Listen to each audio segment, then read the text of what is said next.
vamos a dar inicio a esta segunda etapa del foro para el futuro, Perspectiva para el Desarrollo y Seguridad, organizado por el Consejo para la Planificación Estratégica de Córdoba. Agradecer como siempre y nuevamente a la Universidad Siglo XXI. Para dar el pie, vamos a agradecer a Victoria Romero Ratti, que nos va a dar unas palabras de bienvenida y de arranque. Bueno, muchas gracias. Esto está funcionando así. Bueno, yo simplemente unas breves palabras para darles la bienvenida a todos, a todas. En este rol que estoy ocupando actualmente, aparte de formar parte de este maravilloso equipo de trabajo que es el COPEC, estoy a cargo también de la Dirección de Investigación y Proyectos y también del Instituto de Desarrollo Territorial. Entonces, para mí no solo es un honor, sino también un placer poder estar en este momento abriendo este espacio. Muchas gracias, obviamente, a Emilio, muchas gracias a ustedes, pero por sobre todas las cosas, muchas gracias a nuestros amigos ya a esta altura de CEPAL y de ILPES por estar acompañándonos, por haber respondido, pero casi sin dudarlo, cuando les hicimos la invitación. Para nosotros desde COPEC, no voy a ser repetitiva, por las caras veo que todos estuvieron a la mañana, para nosotros es muy importante seguir trabajando, poder estar en este segundo foro para el futuro, donde seguimos apostando a la planificación como una herramienta de trabajo, por sobre todas las cosas, pero también entendemos que la planificación, como lo dijo Emilio, como lo dijo Carla y los demás expositores, es la única forma que tenemos de pensar el desarrollo, la única manera de no caminar hacia ese abismo, hacia ese fracaso del cual hablaba Emilio, es a través de la planificación. Pero también entendemos que esa planificación necesita fortalecer liderazgos políticos y también las capacidades institucionales que tienen cada uno de los gobiernos locales para poder pensar ese desarrollo. Así que en ese sentido es que convocamos a nuestros compañeros y amigos de CEPAL, también va a estar a Andrés Palaro en representación de la Universidad Siglo XXI, pensando también uno de tantos desafíos que tenemos por delante en pensar el futuro, que es el futuro del trabajo.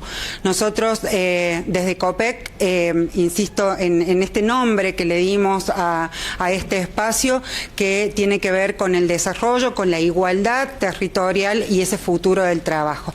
Así que bueno, bienvenidos, bienvenidas a todos y a todas. Lo voy a convocar y también aprovecho para agradecerle a Oscar Santarelli, intendente de Villa General Belgrano, quien también muy gustosamente aceptó nuestra invitación de venir a participar y bien dar inicio a las conferencias de esta segunda etapa. Muchas gracias.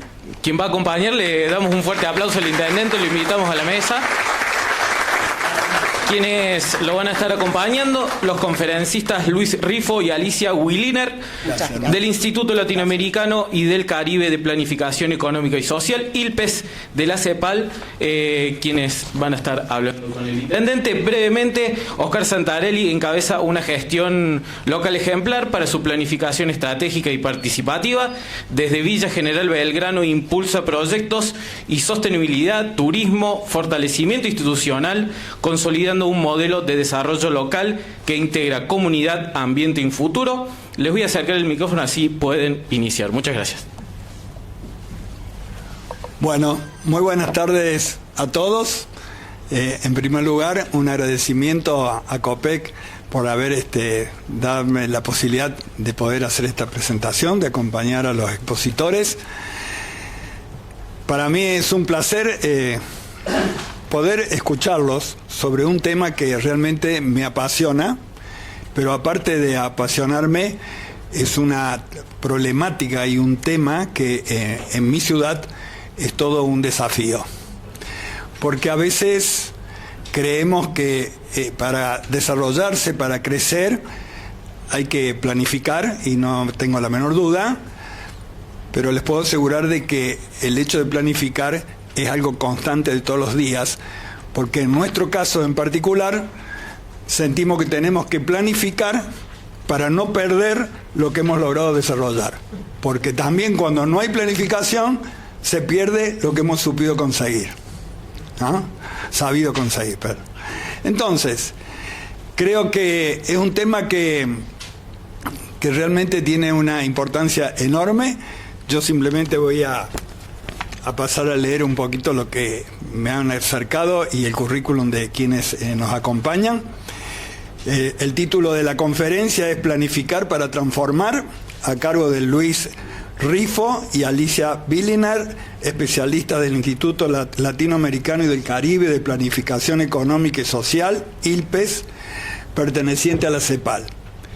El ILPES es un referente histórico en América Latina en materia de planificación, gestión pública y desarrollo, con más de 6 décadas de trabajo junto a gobiernos nacionales, provinciales y locales de toda la región. A través de sus programas de capacitación, asistencia técnica y cooperación, el ILPES ha acompañado a múltiples países en el diseño de planes estratégicos de desarrollo, fortalecimiento institucional y formación de capacidades estatales, promoviendo una visión integral e inclusiva de la planificación como instrumento de transformación social. Su experiencia demuestra algo que hoy, más que nunca, debemos reivindicar. Planificar es gobernar con sentido de futuro, es mirar más allá de la coyuntura, pensar el territorio, su gente, sus recursos, sus desigualdades y sus potencialidades. Con estas conferencias le damos la bienvenida, convencido de que espacios como este, donde el conocimiento, la cooperación y la planificación se entrelazan, son esenciales para transformar nuestras realidades y proyectar un porvenir común. Quisiera agregar algo, ¿no? El tema de planificar en las gestiones locales, provinciales, nacionales, es un tema por demás importante desde el punto de vista que siempre tenemos que tener presente que los recursos son finitos y que las necesidades son ilimitadas. Y entonces, si no existe la planificación, seguramente vamos a tomar un camino equivocado en donde podremos llegar a utilizar recursos que no van a tener un efecto multiplicador, que es lo que debemos buscar siempre los gobiernos desde el punto de vista del gasto y la inversión pública. Que ambos tengan un efecto multiplicador y que se genere un círculo virtuoso para el crecimiento y desarrollo de toda la comunidad.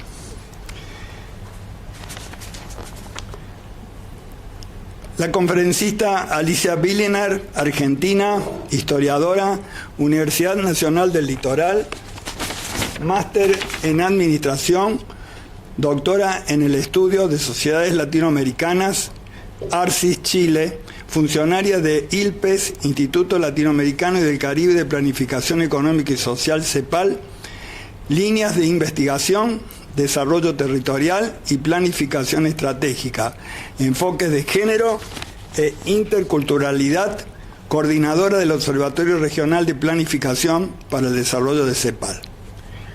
Luis Rifo, economista, máster en Geografías de la Globalización y el Desarrollo por la Universidad de Liverpool, Inglaterra, coordinador del área de planificación, prospectiva y desarrollo territorial del ILPES. Tiene una amplia experiencia académica y profesional en temas de desarrollo territorial, incluyendo el análisis de desigualdades territoriales, la construcción de indicadores territoriales, el diseño de estrategias de desarrollo regional y local, y el rol de los liderazgos públicos colaborativos, áreas en las cuales cuenta con diversas publicaciones. Ha trabajado en el Instituto Nacional de Estadísticas de Chile, en el Instituto de Estudios Urbanos y Territoriales de la Pontificia Universidad Católica de Chile y realizado consultorías para diversos organismos nacionales e internacionales, OIT, FAO, BIT. Bueno, bienvenidos y la mejor para ustedes, y para todos nosotros.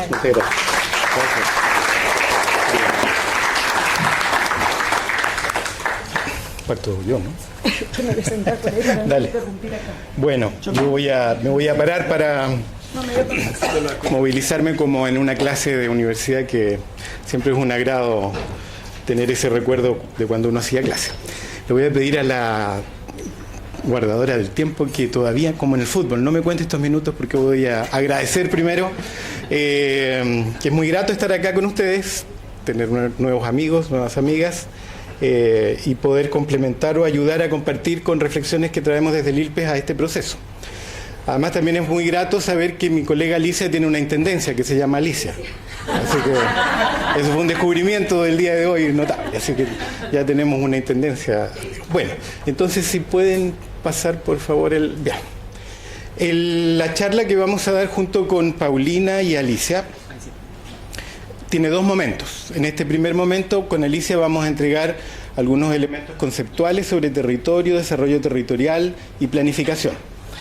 Y en un segundo momento vamos a compartirles algunos casos de planificación territorial que hemos nosotros trabajado en el ILPES. Entonces, esta primera charla, ahora sí ya puede correr el tiempo la colega, tiene que ver con algunos elementos conceptuales. Probablemente sean cosas muy generales, pero yo creo que pueden ayudar a este proceso en el cual se está partiendo con nuevas regiones, con conformación de regiones, con una perspectiva de desarrollo territorial integrado, con múltiples ejes estratégicos como nos mostraron hoy día en la mañana. Entonces, una primera gran reflexión muy general. Cuando uno habla sobre desarrollo territorial o dinámicas territoriales, hay dos cruces que hay que tener en cuenta que influyen o determinan en si los territorios se desarrollan o no, si son exitosos o no, si tienen desafíos más grandes o no. Lo primero que uno tiene que tener en cuenta es que en un territorio influyen los estilos de desarrollo nacional. Si un país opta por un estilo de desarrollo exportador de materias primas, será distinto el impacto territorial que tengan si es que en la estrategia nacional hay perspectivas sobre industrialización, por ejemplo, o se establece una región, una estrategia territorial que pone foco en sustentabilidad, como en Costa Rica, o se declara un país como país minero, ¿cierto? Toda esa determinación que es nacional finalmente influye en los territorios, ¿cierto? Sobre los cuales muchas veces nosotros no vamos a tener control. Pero si no lo tomamos en la planificación en cuenta, ¿cierto? Podemos aprovechar o desaprovechar elementos. Pero también, ¿cierto?, está la dinámica de estilos de desarrollo nacional e impacto espacial, pero también a nivel local lo que el propio territorio hace o deja de hacer, ¿cierto? O sea, hay un nivel de lógica vertical. Pero también en nuestros territorios influye lo que ocurre en los territorios de al lado. Entonces, las interdependencias horizontales son fundamentales, ¿cierto? Si yo quiero hacer una estrategia de desarrollo de mi comuna o intendencia, no puedo dejar de considerar lo que mis vecinos hacen, porque también influye. No somos islas, nadie es una isla total. Y en el eje, ¿cierto?, también en una lógica ya de tipo vertical, hay que tener en cuenta que desde el ILPES nosotros le llamamos la dimensión multinivel. Es decir, lo que ocurre en un territorio depende de lo que ocurre en la escala nacional, regional, local e incluso global, ¿cierto? Como Daniel Sobato hoy día hablaba de las dinámicas globales, también influyen en el territorio. Entonces, probablemente no vamos a tener control sobre todo aquello, pero sí podemos generar estrategias de mitigación, de aprovechar ciertas oportunidades y ese tipo de cosas. Entonces, hay que tener en cuenta esta primera perspectiva general, ¿cierto?, de que existen influencias de lo que los países priorizan como estrategias nacionales, nuestras historias como territorios, como tales, lo que hacen nuestros vecinos, ¿cierto?, y todas las dinámicas verticales multinivel, global, nacional, regional, subnacional. Entonces, es una primera entrada, ¿cierto?, que hay que tener en cuenta. Una segunda perspectiva que tal vez pueda ser interesante para la conversación sobre las regiones que se están trabajando en Córdoba. Hay un autor finlandés, un geógrafo que se llama Anssi Paasi, que tiene este esquema que él le denomina la institucionalización de las regiones, o de los territorios, o del espacio en general. Entonces la pregunta que él hace es más bien, ¿cómo nace un territorio? ¿Cuáles son los elementos con los cuales un territorio nace? Entonces el primer elemento, obviamente, es lo que él le llama, ¿cierto?, la forma territorial, es decir, los límites. Un territorio, para que nazca, tiene que tener límites.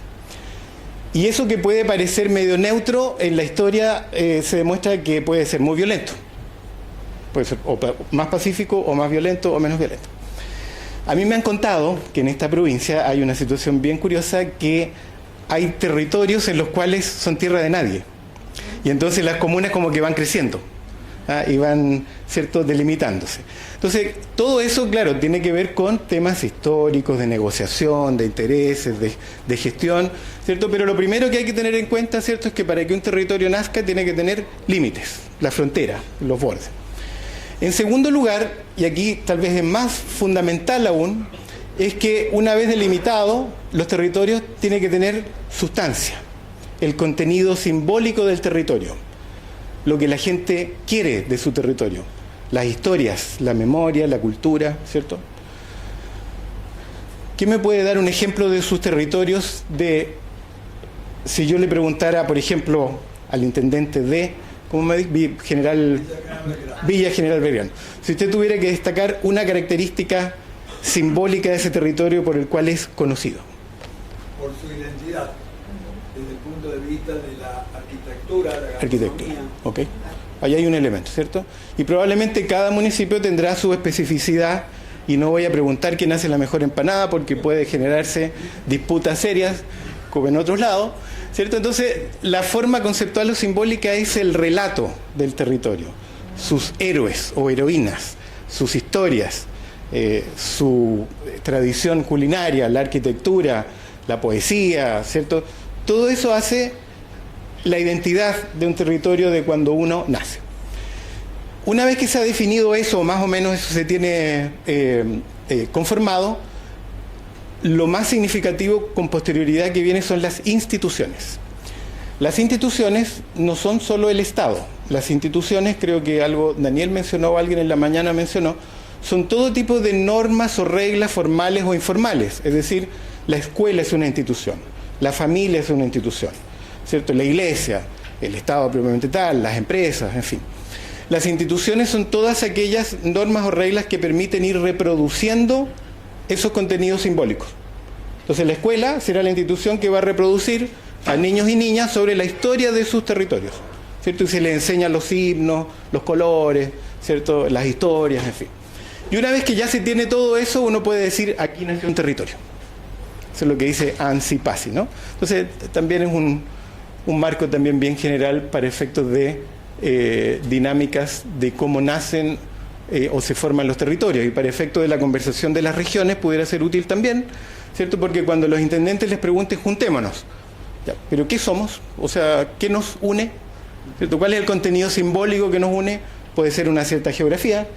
Somos todos de la sierra, ¿cómo se llama? La Calabuchita, ¿cierto? O del lago, de no sé dónde. O sea, algo los tiene que unir, no solo lo operativo pragmático, algo les tiene que llegar, digamos, ¿no? Y bueno, y eso significaría que también tienen que construir alguna forma institucional en esa región, ¿cierto?, para que le dé sentido. Bueno, ok. Entonces ya esto se los mencioné. Entonces, cuando uno piensa entonces en los factores determinantes del desarrollo territorial y la experiencia que hemos tenido nosotros en el ILPES, uno puede encontrar, no sé si son 6 las que puse acá, pero grandes áreas o cajas de reflexión a tener en cuenta. Lo primero, tal vez más evidente, es la geografía, el territorio físico. Hay territorios que tienen geografía compleja. Imagínense los Andes en Perú, donde no hay posibilidad de hacer infraestructura, el territorio es un problema per se. Hay lugares como en lo que se especializa Alicia en gestión de riesgos de desastre, donde hay territorios que tienen huracanes, y tienen terremotos, y tienen volcanes, ¿cierto? Será distinto que otro tipo de territorio donde las condiciones de acceso sean más livianas, más suaves, ¿no? Entonces la dimensión geográfica es lo primero, donde, ¿cierto? Vamos a hablar sobre desarrollo territorial. Puede haber geografías físicas que tengan territorios con alta productividad para el tema agrícola, ¿cierto? Otros no tanto, tendrán sequías, en fin. O sea, es lo más evidente, es decir, la geografía, el suelo, el territorio físico. En segundo lugar, ¿cierto? Y la geografía tiene que ver con la morfología, el clima, la hidrografía, todos los elementos físicos del ambiente. Las estructuras productivas. ¿A qué se dedica el territorio? ¿Qué produce? ¿Ya? Y hay un economista norteamericano muy conocido que se llama Paul Krugman, que en algún minuto reflexionaba y decía, no es lo mismo producir, ¿cierto?, chips que potato chips, o sea, papa frita que chips, no es lo mismo, en términos de posibilidades de encadenamiento, de articulación, de incorporación de tecnologías, de productividad. Entonces, lo que producimos importa. ¿Y cómo lo producimos? Desde CEPAL, históricamente, esta dimensión de estructuras productivas ha sido bien fundamental y siempre se ha promulgado la idea de que los territorios y las estructuras productivas sean en lo posible diversificadas, porque territorios que a veces se concentran en un solo producto son altamente vulnerables. Si es que el mercado global del cobre cae, ¿cierto?, la región de Antofagasta en Chile se va a ir al suelo. Entonces, diversificar, articular, ¿cierto?, construir o preocuparse sobre lo que le podemos denominar los núcleos motrices del territorio. ¿Qué es lo que mueve el territorio? ¿Sí? Entonces, poner los fuegos ahí e encadenar o articular. Y todo eso tiene que ver con innovación, con productividad, con progreso técnico, en fin. Otro elemento que es muy fundamental también son las estructuras sociales de los territorios. ¿Quiénes somos? ¿Quiénes son los grupos de poder, los grupos de intereses, los grupos de fuerza? Las miradas sobre el territorio no son las mismas de cada grupo, ¿cierto? Entonces ahí entra el juego que es tan fundamental y significativa, de la política. Porque la política tiene que articular miradas diversas y resolver las miradas diversas dentro de marcos institucionales y canalizados.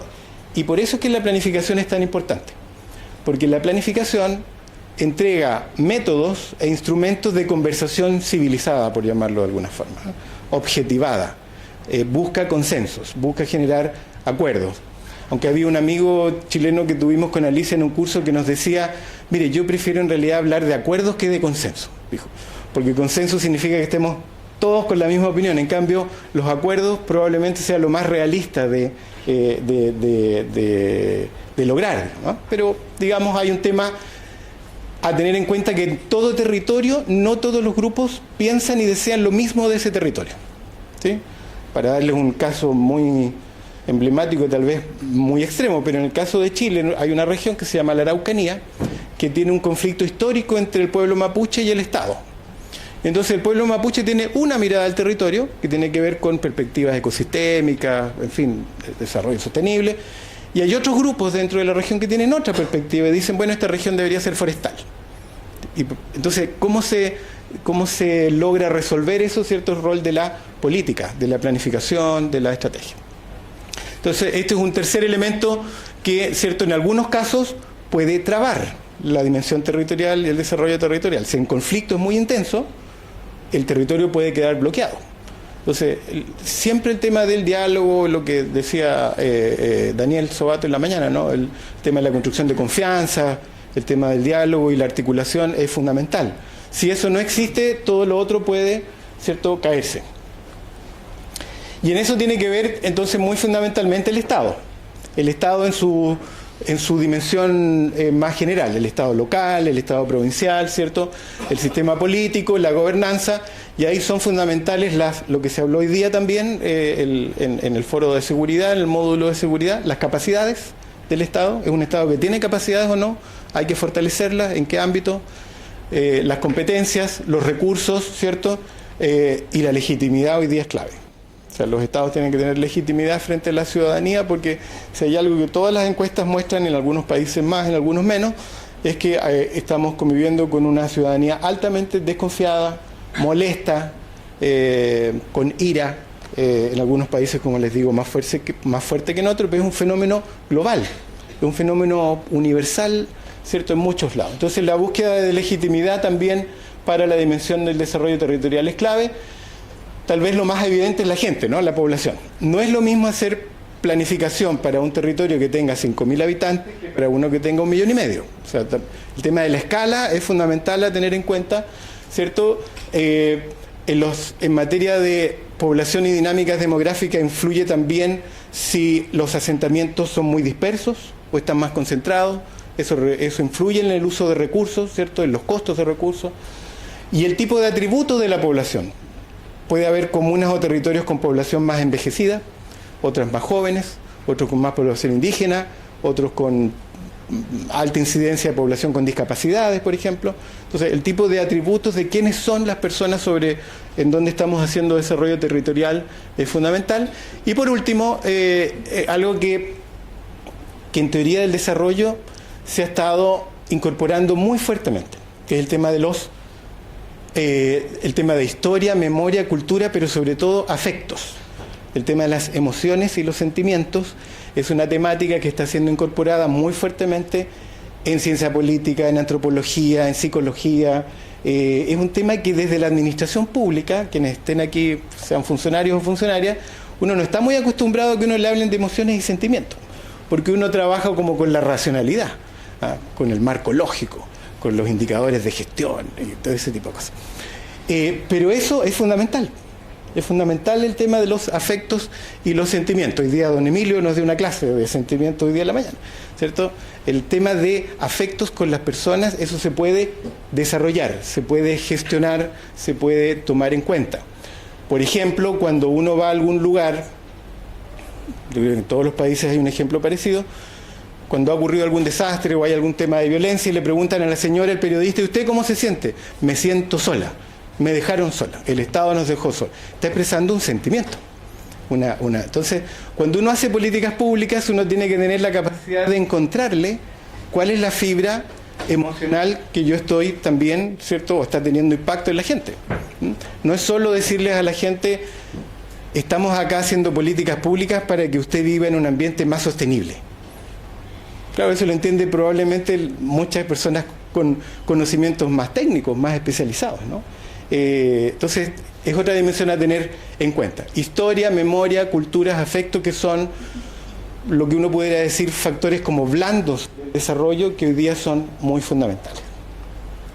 Bueno, hay 3 tipos de políticas territoriales espaciales a lo largo de la historia, para también entregarles algunas ideas generales. Todos los países, desde que comenzó la temática de políticas de desarrollo territorial, por allá hacia inicios del siglo XX, uno puede identificar una tipología de 3 clases de políticas que tienen que ver con lo territorial. Una es lo que se llaman las políticas top-down, las que vienen de la escala nacional hacia abajo, que históricamente se han concentrado en algunos territorios, entre comillas, problemas o con dificultades, ¿no? O que quieren promover algún tipo de territorio. ¿Qué tipo de territorio en Argentina ha tenido históricamente una actuación del Estado Nacional con políticas acotadas? ¿Qué territorio en que el Estado se ha preocupado de generar incentivos especiales? El Tierra del Fuego, ¿cierto? Tierra del Fuego. Y así como Tierra del Fuego, hay muchos casos en otros países en donde los países y los estados dicen, bueno, vamos a mejorar los ingresos de los funcionarios públicos aquí porque queremos que se sostenga población, porque si no la gente, o porque tienen prioridad geopolítica, o en fin, o porque tienen condiciones de pobreza muy extremas. El nordeste de Brasil es el caso emblemático de políticas de desarrollo regional latinoamericano, ¿cierto?, con la creación de lo que fue también un ente emblemático, la SUDENE, la Superintendencia de Desarrollo del Nordeste, ¿cierto?, que estuvo a cargo de Celso Furtado, un gran cepalino. Entonces, tenemos políticas que vienen desde la escala nacional hacia territorios. Tenemos políticas de alcance nacional sectoriales que tienen sensibilidad territorial a veces. Las políticas nacionales de educación, las políticas de salud, ¿cierto?, que en algunos países tienen más o menos sensibilidad territorial. Y por último están las políticas o estrategias basadas en el lugar. Es decir, la estrategia de Córdoba es esta. O sea, está siendo construida desde Córdoba, ¿cierto?, por cordobeses y cordobesas. Pero también es importante tener en cuenta las otras. Cuando se haga la estrategia hay que tener un marco de reflexión de cuál es el marco de políticas nacionales existentes, ya sea para aprovechar oportunidades, ¿cierto?, para no duplicar cosas eventualmente, en fin, o sea, hay que tenerlas también presentes.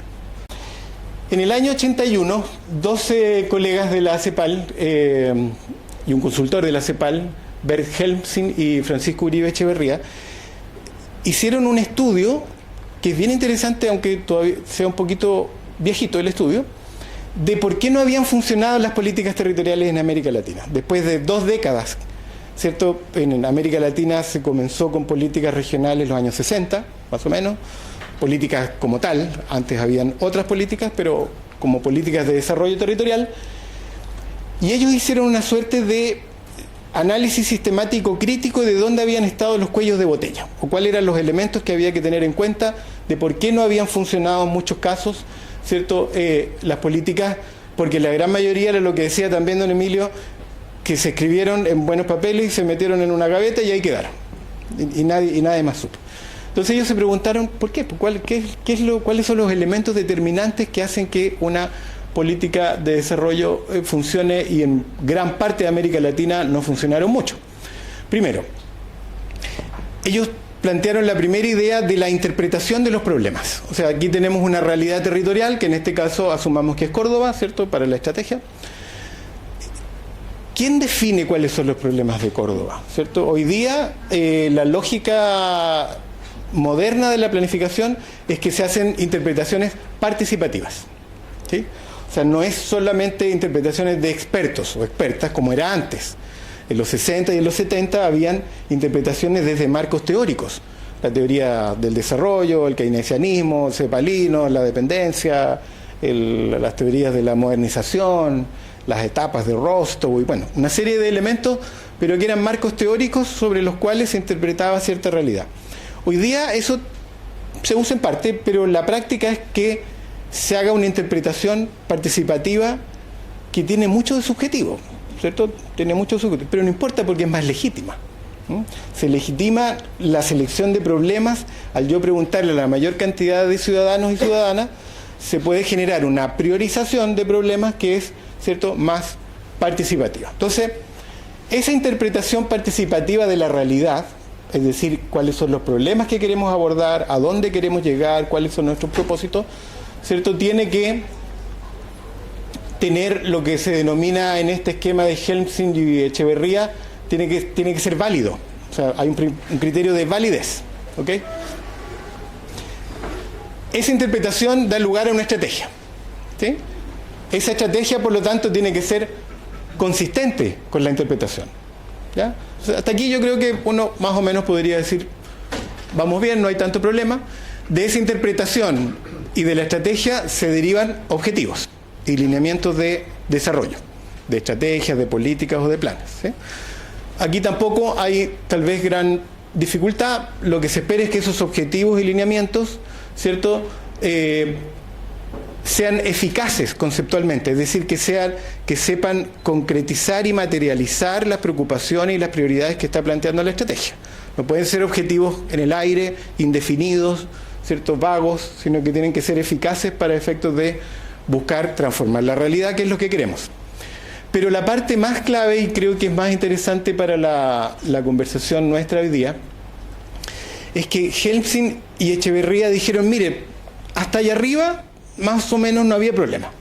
Había una buena interpretación de los problemas, cualquiera sea de las teorías que se usaban, se llegaban a buenos objetivos y lineamientos, se generaban estrategias y planes espectaculares, ¿cierto? Pero en donde empezaba el problema era en materia de la factibilidad. La factibilidad. Entonces, hay dos primeros problemas de factibilidad que también pueden ser relativamente abordables.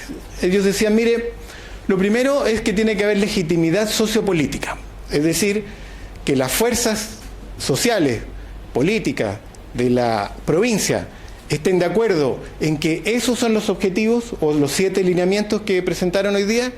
Es probable que no haya tanto problema ahí. Es probable que haya una suerte de consenso y nadie tenga problema con eso. Hasta ahí, digamos, estamos más o menos bien. Pero la legitimidad y el estar de acuerdo con los objetivos y hacia donde queremos llegar empieza a tener problemas en el cómo. Y ahí es donde empiezan a haber problemas. O sea, ¿cómo vamos a, ¿cierto?, llevar a cabo estos objetivos? Vamos a subir impuestos, vamos a bajar impuestos, vamos a, ¿cierto?, promover unos sectores más que otros. Y ahí es donde entramos en el área chica, ¿cierto?, en la cual tienen que articularse esa legitimidad también no solo en el qué, que sería esto de acá, sino en el cómo. ¿Cómo lo vamos a hacer? Ahí empiezan las disputas más serias.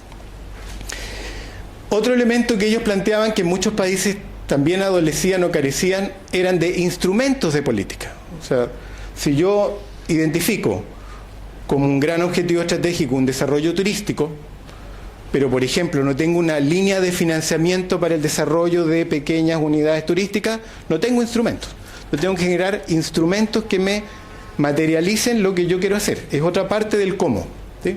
Entonces los instrumentos de política son las normas, las leyes, las reglas, ¿cierto?, los programas, líneas de financiamiento, en fin.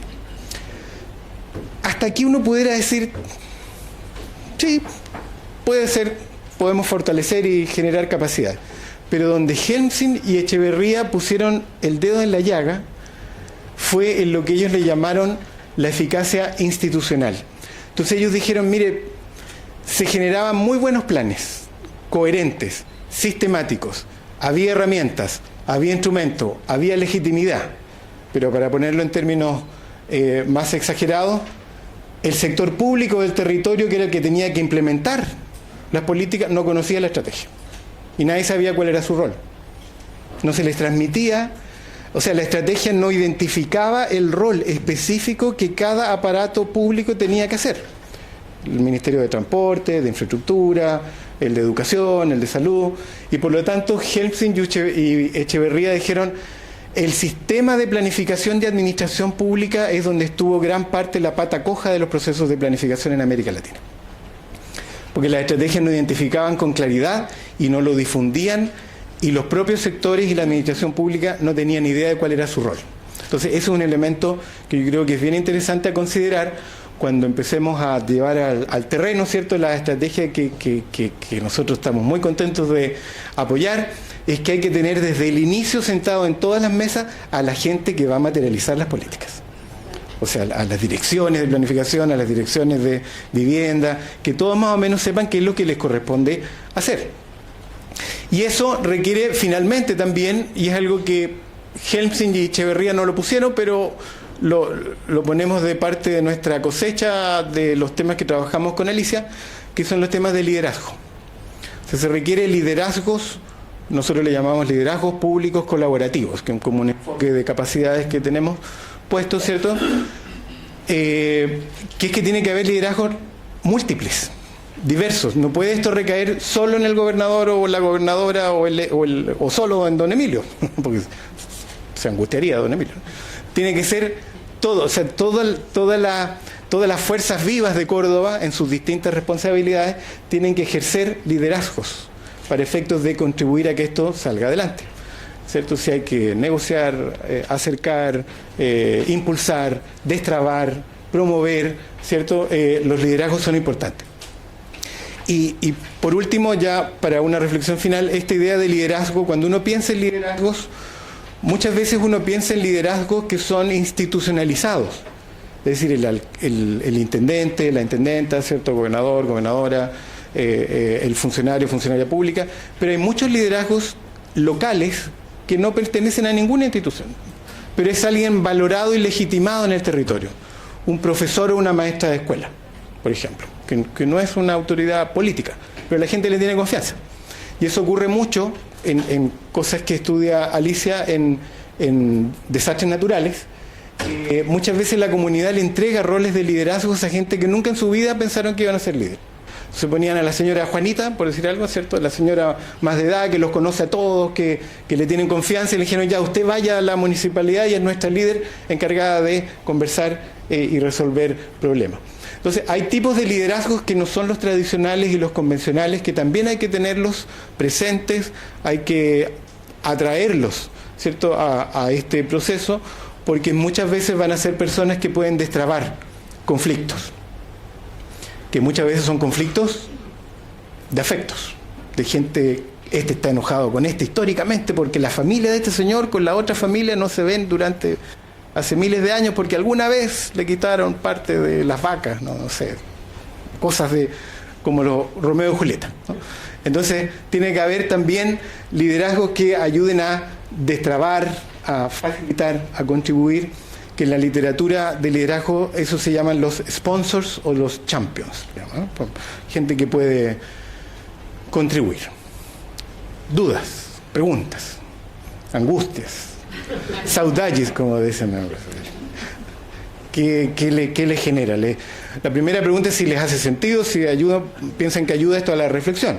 Y qué elementos desde su práctica, por ejemplo, que puedan dar ejemplos que digan, sí, esto me hace sentido porque tal cosa en mi comuna o intendencia.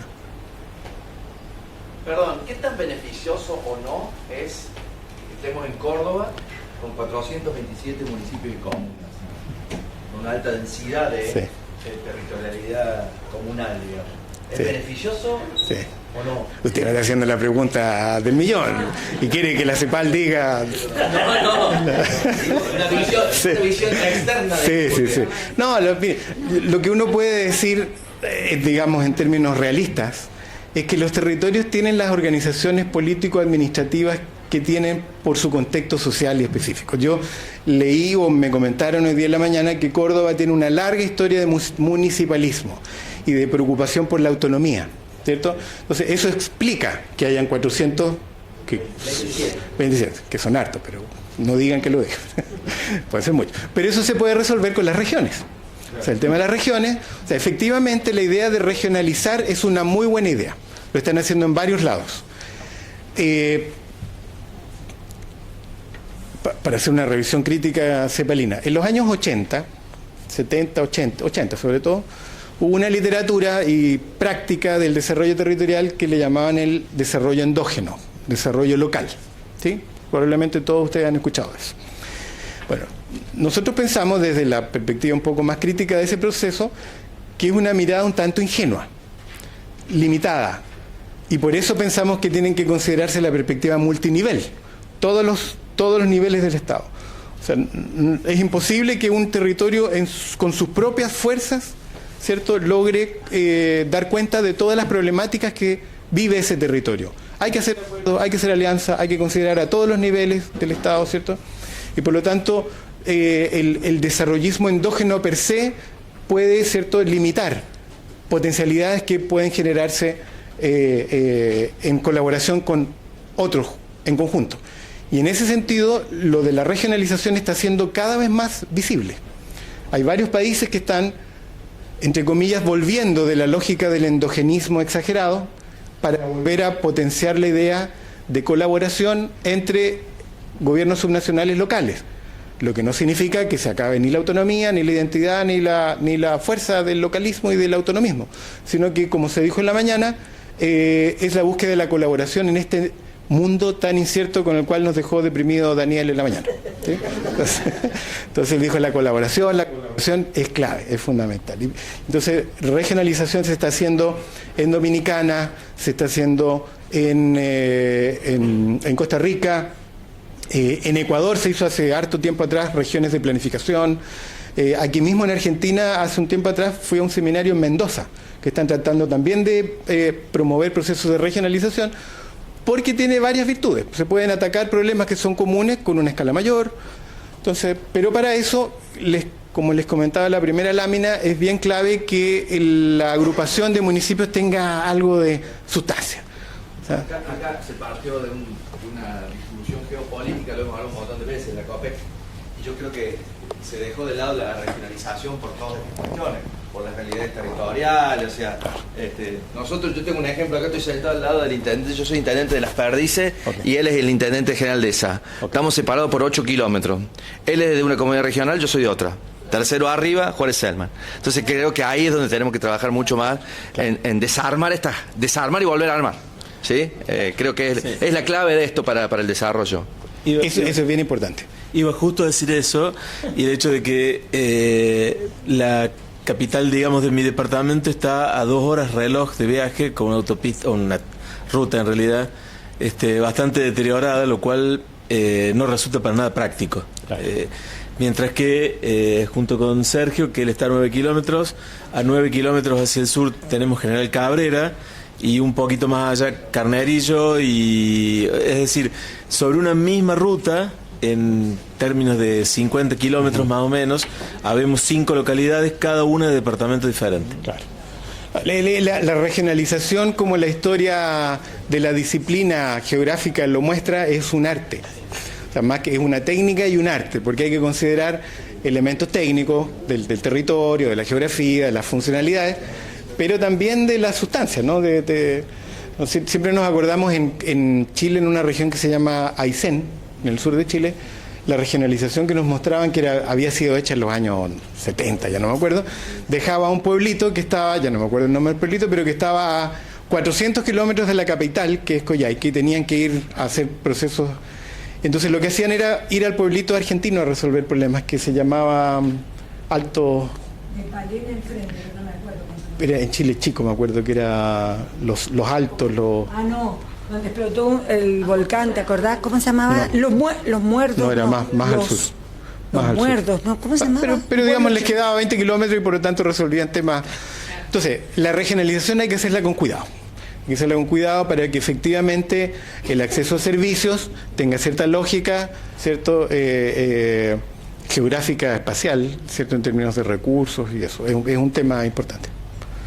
¿Qué más quería comentar algo? Pero hoy, tal cual como planteabas al principio, lo que definía en cierta territorio, digo, hoy, para redefinir lo que tendrían que ser las regiones, tendríamos que partir justamente de esta tensión o beneficio que te generan los servicios. Digo, me parece que por ahí parte más allá de la existencia de este arbitrio político de dividirnos en departamentos, pedanías y demás, que nos terminan ubicando, o mejor dicho, desubicando en las conveniencias que serían reales para el territorio.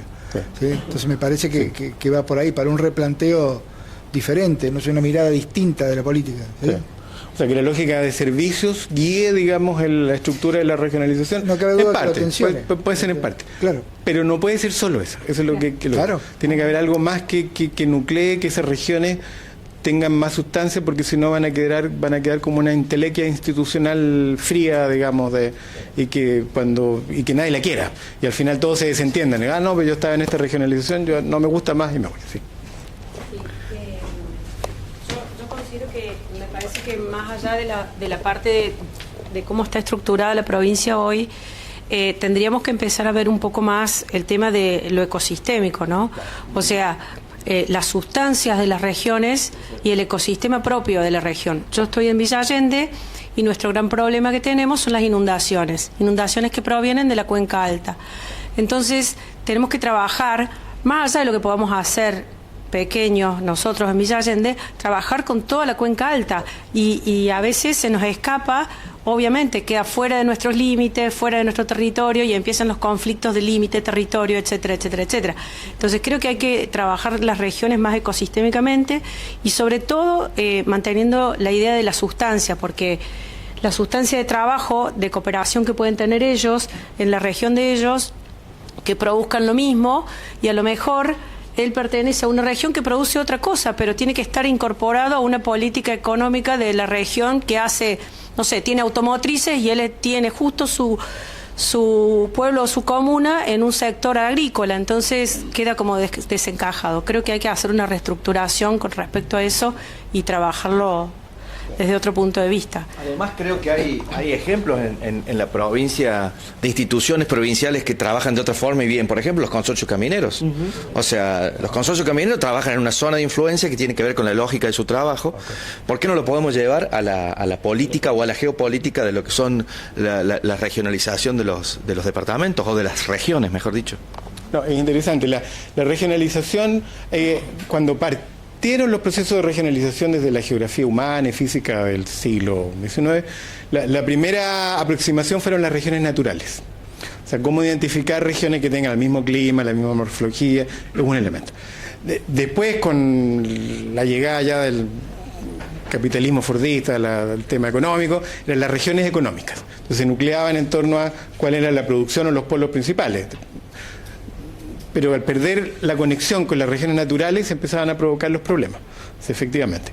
Entonces hay que considerar varias dimensiones y hay harta teoría y técnica y aplicación de regionalismo. Aquí en Argentina hay una experiencia larguísima de proceso de regionalización que pueden traerse a cabo, pero es un proceso complejo, delicado, que hay que ponerle atención a múlteples dimensiones y no solo una. Luis, hacemos una intervención más allá arriba. Dale, y le damos paso a Alicia. No me levantó el cartel de los 5 minutos.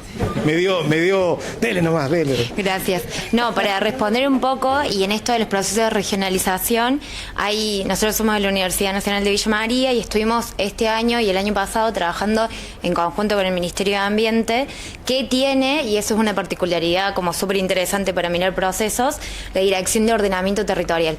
Y en conjunto empezamos a trabajar justamente el ordenamiento, pero por cuenca, lo que trae otra perspectiva y otra manera de regionalización que ahí supera comunidades, supera incluso límites administrativos.